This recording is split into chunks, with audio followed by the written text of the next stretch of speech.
ጤና ይስጥልን ሰበር መረጃ አለን። ኢትዮጵያ ከመካከለኛው ምስራቅ ሀገራት ጋር የነበራት የረጅም ጊዜ የነዳጅ ግብይት ውል በጦርነት ምክንያት መስተጓጎሉንና አቅራቢ ሀገራቱ ምርቱን ማቅረብ እንደማይችሉ ማሳወቃቸውን የንግድና ቀጣናዊ ትስስር ሚኒስትር ካሳሁን ጎፌ ገለጹ። በመካከለኛው ምስራቅ ጦርነትና ዓለም አቀፍ ቀውስ ምክንያት በነዳጅ አቅርቦት ላይ ያጋጠመውን ችግር ለመቋቋም የሚያስችሉ ውሳኔዎች መተላለፋቸውንም አሳውቀዋል። የነዳጅ አቅርቦትና ስርጭትን የሚከታተል እርምጃ የሚወስድና የነዳጅ ቅድሚያ የሚሰጣቸውን ዘርፎች የሚለይ ልዩ ክፍል መቋቋሙንም ይፋ አድርገዋል። ኢትዮጵያ ከመካከለኛው ምስራቅ ሀገራት ጋር የነበራት የረጅም ጊዜ የነዳጅ ግብይት ውል በጦርነት ምክንያት መስተጓጎሉንም ገልጸዋል። አቅራቢ ሀገራቱ ምርቱን ማቅረብ እንደማይችሉ ማሳወቃቸውን አመልክተዋል።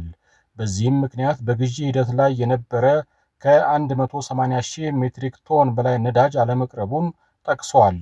በጦርነቱና አለመረጋጋቱ ምክንያት በነጭ ናፍጣ ላይ የነበረው የቀን አቅርቦት ከ9.2 ሚሊዮን ሊትር ወደ 4.5 ሚሊዮን ሊትር ዝቅ ማለቱን ተናግረዋል።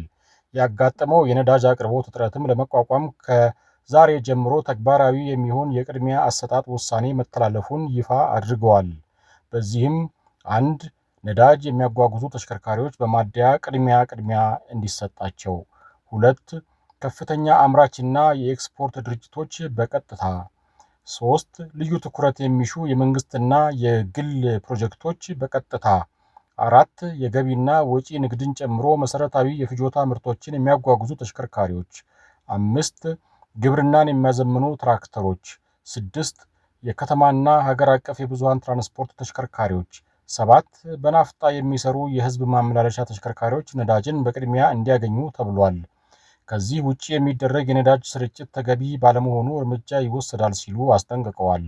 ህብረተሰቡም 1. ነዳጅን በቁጠባ እንዲጠቀም፣ 2. የታዳሽ ኃይል አማራጮችን የመጠቀም ስልትን እንዲከተል፣ 3. የእግር ጉዞ ባህልን እንዲያጎለብት፣ 4. አላስፈላጊ የጉዞ ፕሮግራሞችን እንዲሰርዝና እንዲቆም፣ 5. የህዝብ ትራንስፖርትን እንዲጠቀም፣ 6. በነዳጅ ግብይት ላይ የሚስተዋሉ ህገወጥ ተግባራትን እንዲያጋልጥ ከመንግስት ጋርም ተባብሮ እንዲሰራ ጥሪ አቅርበዋል።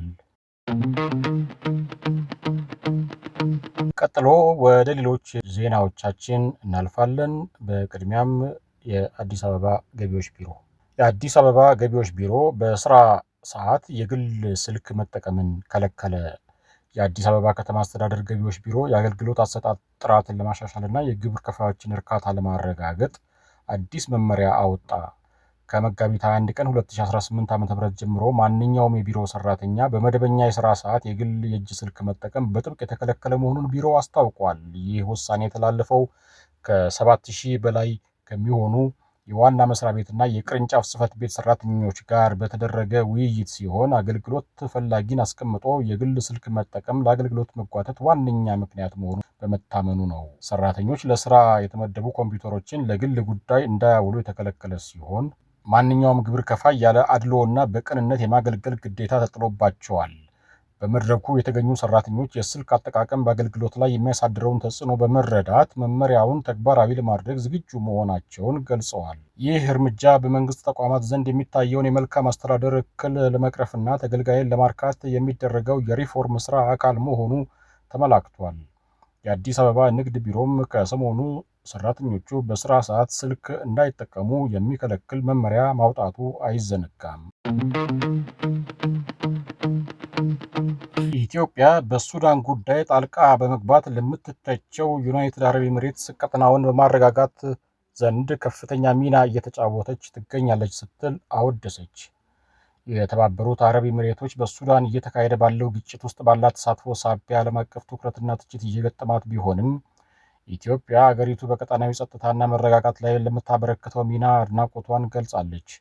በገልፍ ኒውስ ዘገባ መሰረት ይህ የተገለጸው ትላንት ሰኞ ዕለት በአቡዳቢ የተባበሩት አረብ ኤሚሬቶች የፌዴራል ብሔራዊ ምክር ቤት የመከላከያ የአገር ውስጥና የውጭ ጉዳይ ኮሚቴ ሰብሳቢ ዶክተር አሊ ራሺድ አልዱአይሚ እና በተባበሩት አረብ ኤሚሬቶች የኢትዮጵያ አምባሳደር ጀማል በከር አብደላ መካከል በተካሄደ ስብሰባ ላይ ነው። ሁለቱ ወገኖች የሁለትዮሽ ግንኙነታቸውን የገመገሙ ሲሆን በዋና ዋና ቀጣናዊ ክስተቶች ላይ ውይይት አድርገዋል ተብሏል። ትብብርን በማጠናከርና መረጋጋትን ለማስፈን ያላቸውን የጋራ ቁርጠኝነትም በድጋሚ አረጋግጠዋል። በተጨማሪም ለቀጠናዊ ቀውሶች ፖለቲካዊ መፍትሄዎችን መሻት ያለውን ጠቀሜታ አጽንኦት ሰጥተዋል ተብሏል። በስብሰባው ላይ አምባሳደር ጀማል በከር የተባበሩት አረብ ኤሚሬቶች ቀጠናዊና ዓለም አቀፋዊ ሰላምና ደህንነትን ለመደገፍ ለምታደርገው ቀጣይነት ያለው ጥረት ኢትዮጵያ ያላትን አድናቆት መግለጻቸውን ገልፍ ኒውስ ዘግቧል። አምባሳደሩ አክለውም ኢትዮጵያ በዩኤኢ ሉዓላዊነት፣ ደህንነትና የግዛት አንድነት ላይ የሚሰነዘሩ ዛቻዎችን በመቃወም ከአገሪቱ ጎን እንደምትቆም በድጋሚ አረጋግጠዋል። የመንግስት ተቋማት ነዳጅ ለመቆጠብ የሚያስችላቸውን ተጨማሪ እርምጃዎች መውሰድ ጀመሩ።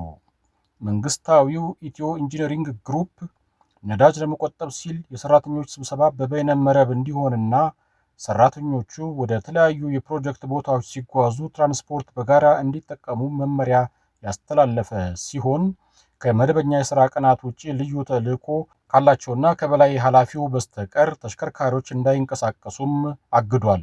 ኩባንያው ለኃላፊዎች በመደበው ወርሃዊ የነዳጅ ኮታ ላይ ቅነሳ ማድረጉንም ገልጧል።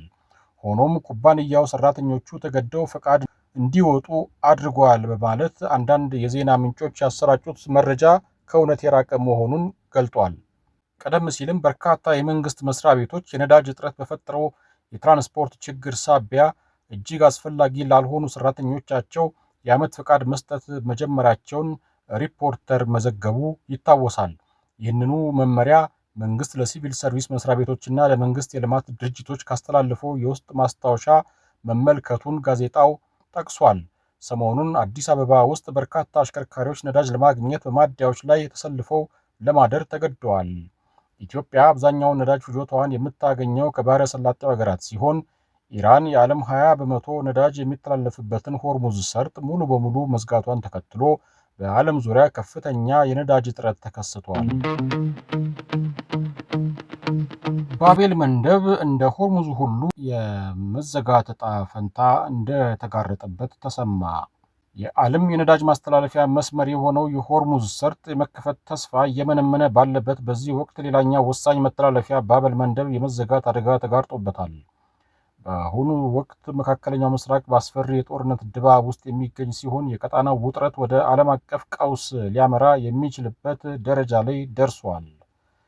የየመኑ ሁቲ ወደ እስራኤል 2 ቦሊስቲክ ሚሳይሎችን መተኮሳቸውን ተከትሎ የቀይ ባህርን ከኤደን ባህረ ሰላጤ ጋር የሚያገናኘው እስያና አውሮፓን በስዊዝ ካናል በኩል የሚያስተላልፈው የባቤል መንደብ መስመር ከፍተኛ የደህንነት ስጋት ተደቅኖበታል።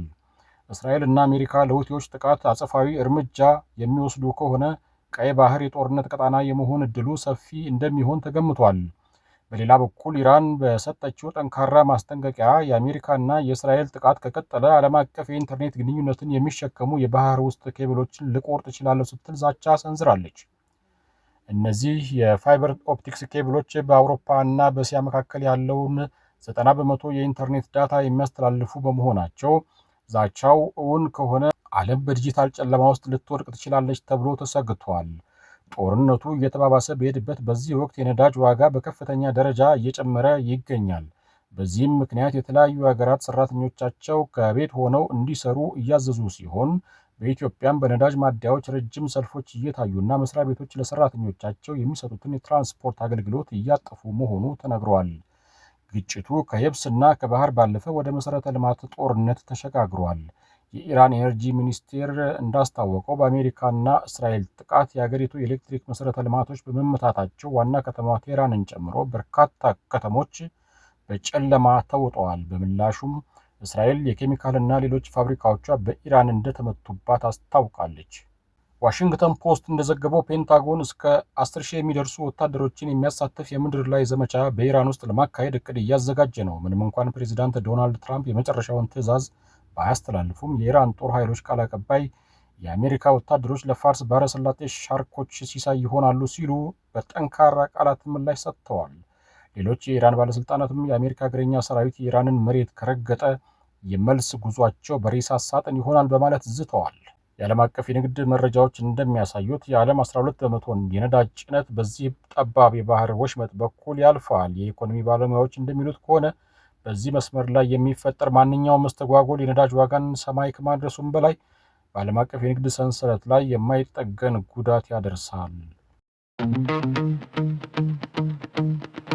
ትራምፕ የጦርነቱ ወጪ የአረብ ሀገራት እንዲሸፍኑ ሊጠይቁ ነው። የአሜሪካው ፕሬዚዳንት ዶናልድ ትራምፕ በኢራን ላይ ለሚካሄደው ጦርነት የሚያስፈልገውን ወጪ የአረብ ሀገራት እንዲሸፍኑ መጠየቅ እንደሚፈልጉ የዋይት ሀውስ ቃል አቀባይ ካሮሊን ሌቪት ገለጹ።